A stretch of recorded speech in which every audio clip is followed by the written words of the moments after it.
Gawin ang tortilla, itlog at avocado na masarap na recipe, na mas masarap pa sa Taco Bell, malutong at nakaka-addict sa sarap. Gumawa ng almusal sa loob lamang ng ilang minuto. Magsisimula ako sa pamamagitan ng paglalagay ng tortilla sa kawali upang painitin ito.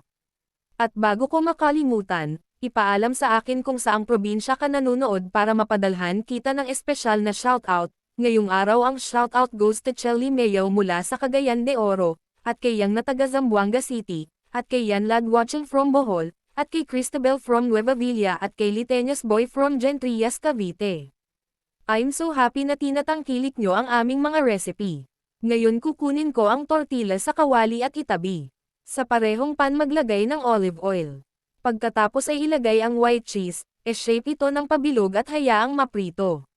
Subukan ang recipe na pang-almusal na ito sa bahay at bumalik upang sabihin sa akin kung ano ang masasabi mo.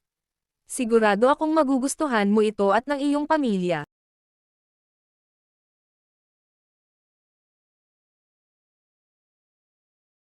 Ngayon sa tortilla magdadagdag ako ng kalahating avocado at i-mash ito ng tinidor.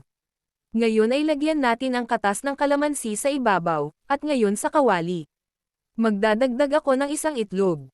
Timplahan ng asin, at hayaan itong maprito. Timplahan ko din ng black pepper sa panlasa, at oregano pampalasa. At isang kutsarita ng red chili flakes.